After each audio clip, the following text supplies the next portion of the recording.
Yeah. You know what? Mayor's is 6'5", so we taller than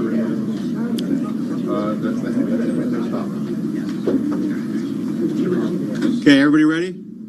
Yeah. I'm Sergeant Darren Wyatt, Public Information Officer for the Anaheim Police Department. Today's news conference is to provide updated information to the public and the media regarding a incident involving an officer-involved shooting with an off-duty Los Angeles police officer in Anaheim on Tuesday, February 22nd, 2017. The speakers today are going to be Police Chief Raul Quesada from the Anaheim Police Department, Mayor Tom Tate, Mayor of the City of Anaheim, Assistant Chief Michael Moore from the Los Angeles Police Department, Jason Freed, the Assistant Superintendent of Education for the Anaheim Union High School District, Manuel Colon, Chief of Academic Affairs for the Anaheim Union High School District, Rusty Kennedy, Executive Director of the Orange County Human Relations Commission.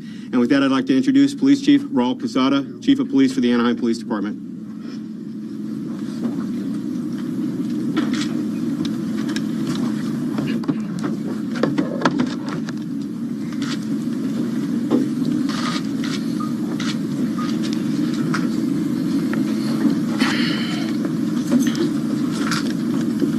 Good afternoon, and thank you for taking the time to be with us here today. Let me start today's press conference by saying, as a father and as a police chief, I too am disturbed by what I saw on the videos that were posted on the internet. Additionally, I've had the opportunity to review body-worn camera footage of the initial contacts with those involved, which have raised additional concerns as to what transpired during that incident. Having said that, as a police chief, I'm charged with enforcing the laws absent my personal feelings. I understand that you have questions about the decisions that were made regarding arrest during our initial response. As the police chief, I've had the benefit of reviewing videos as well as listening to 911 calls, reviewing interviews, speaking to detectives regarding the interviews they conducted, and reviewing body-worn camera footage from responding officers. As this is an ongoing investigation, there are certain elements I will not be able to discuss, and I must take into account the fact that minors are involved and must offer them additional protection. However, I will break down the incident for you in a moment. But before I get into that, I'd like to introduce Anaheim's Mayor, Tom Tate.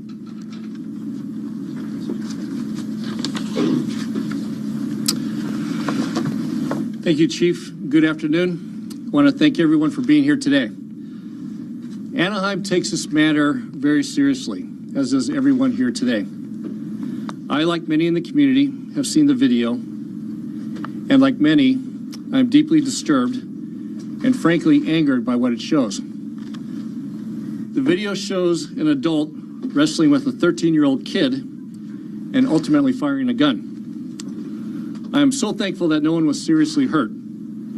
But it should never have happened, not in one of our neighborhoods, not near one of our schools. Now, we as a city are left to figure all this out.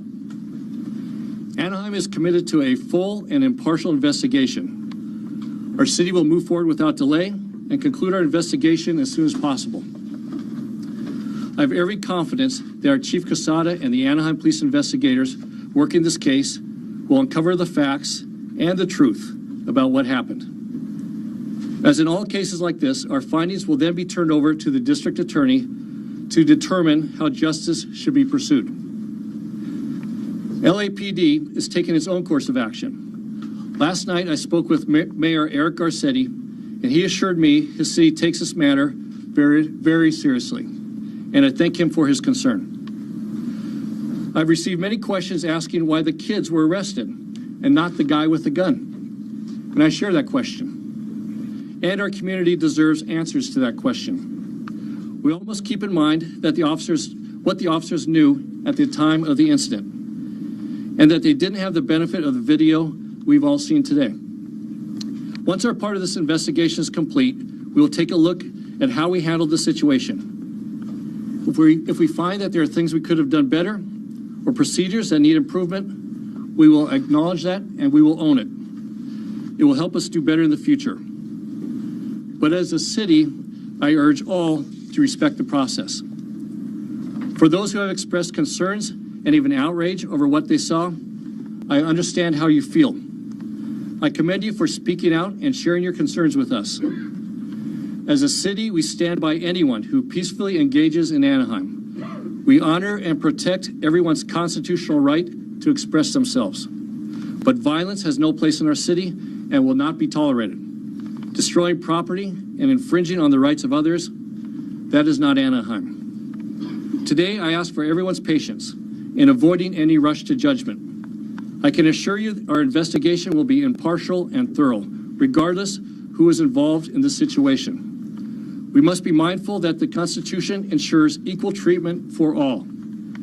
If you have questions, if you have additional video or information that can help with this investigation, or if you just want to share your concerns about the incident, please call 714-765-7990. That is how you can help.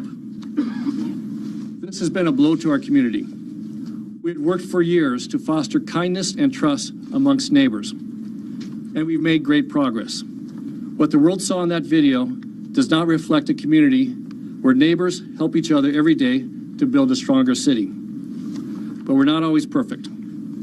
But we have fostered a city of kindness and compassion that makes for a stronger Anaheim. It is that kindness and compassion that will help us through this.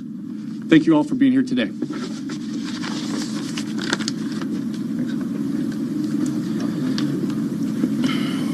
First, as we get started, thank God that no one was hurt. So let me start by responding to several questions that I have received concerning my decisions, our department's decisions to arrest 2 juveniles in the incident and not the off-duty Los Angeles police officer. Responding officers interviewed everyone present at the scene, including the off-duty officer, his father, and 18 juveniles. All parties voluntarily came to the police department for follow-up interviews. The weapon was seized and the officer was processed, which included the taking of some clothing and forensic swabbing. There was a high degree of consistency in the information we received from those interviewed. As a result, the juveniles were arrested. Now I want to break down the incident for you piece by piece. It began around 2:40 on Tuesday, February 21st, and it involved an ongoing dispute between the off-duty officer and some juveniles who continually walk across his property. I personally wish the off-duty officer would have awaited our arrival before taking action, but instead he decided to confront the juveniles. During the confrontation, it is alleged the 13-year-old boy made a threat against the officer that led the officer to believe that he was going to shoot him. At that point, the juvenile walked away, and the officer made the decision to try and detain the juvenile pending our arrival. While physically detaining the juvenile several houses away from where the initial incident began, several other juveniles became involved and a physical altercation ensued. At least 2 juveniles physically assaulted the officer, knocking him to the ground. Following the second battery, and as several people began to surround the officer removed a handgun and one round was discharged. The statements obtained were consistent that the officer did not shoot at anyone, but instead at the ground. Our officers arrived shortly thereafter. Now let me address our decision-making here. With regard to the juveniles, clear and compelling evidence existed supporting the 13-year-old's involvement in making criminal threats and engaging in battery, and the 15-year-old's involvement in an assault and battery. And I ask that you recall that not all videos had been submitted or collected at the time of our initial investigation. Both juveniles were arrested, and based on the charges, the 13-year-old was booked at Orange County Juvenile Hall, and the 15-year-old was released to his parents. With regard to the off-duty officer, while the evidence is clear and compelling that he did detain the juvenile and discharge his firearm, there was insufficient evidence at the time to prove the officer's actions rose to the level of a criminal act. Since the incident occurred, our detectives have worked around the clock, collecting additional evidence, conducting additional interviews, and they have also been in communication with the Orange County District Attorney's Office. Based on the totality of the circumstances developed in their investigation, the decision was made to release the 13-year-old from Juvenile Hall, pending further investigation. Criminal charges, however, could still be brought against any and all parties involved. Before I address last night's protest, I want to acknowledge the work of my police department. in their handling of this matter, as well as their efforts last night and today to maintain order in our community. In terms of last night, we arrested 23 people, 18 adults, and 5 juveniles during a protest that drew between 200 and 300 people to the neighborhood where the incident occurred. As police chief, I fully support the public's ability to exercise its rights to assemble and protest. Those rights, however, do not include the destruction of property, the disruption of the quiet enjoyment of our neighborhoods, or any acts of violence. Finally, I want to talk about our commitment to provide the highest level of police service